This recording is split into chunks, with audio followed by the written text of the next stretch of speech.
The problem with defining authoritarianism is that it has almost always been defined by what it is not: democracy. And democracy is all too often defined by the base fact of free and fair elections occurring, or the base existence of freedom of expression, freedom of information, or the right to protest. Sometimes democracy is simply a process which allows for social conflict to be resolved peacefully.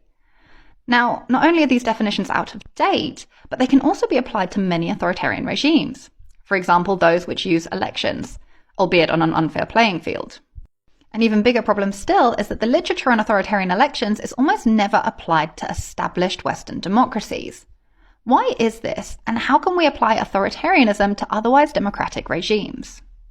Welcome to the What is Authoritarianism series. Part 1 dealt with the history of this term, and now we're going to be looking at authoritarian practices. Authoritarianism is all about power. At its most simple, it refers to the preservation of absolute political power in the hands of a small, slightly diverse minority. But it would be a mistake to only apply this to national governments.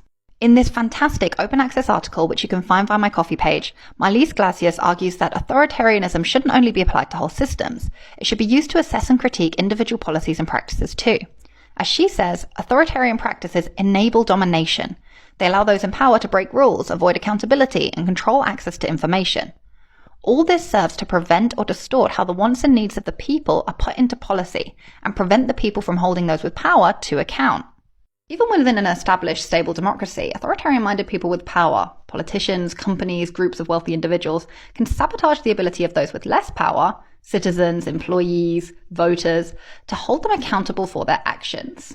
Accountability is important. It takes us back to authoritarianism at its most simple, the preservation of absolute political power. Authoritarian practices preserve power by sabotaging accountability. The harder it is to hold the ruling elite accountable, the harder it is to remove them from power.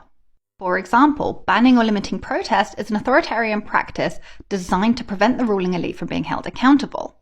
Anti-protest legislation is a means of preventing the people from demanding institutional and political reform, which could potentially unseat the ruling elite. No system is entirely free from domination or fully accountable. There will always be a ruling elite. And this is why we need to consistently call for democratic reform even within established democracies. And this is also why we need to critique and correct authoritarian practices whenever and wherever we see them.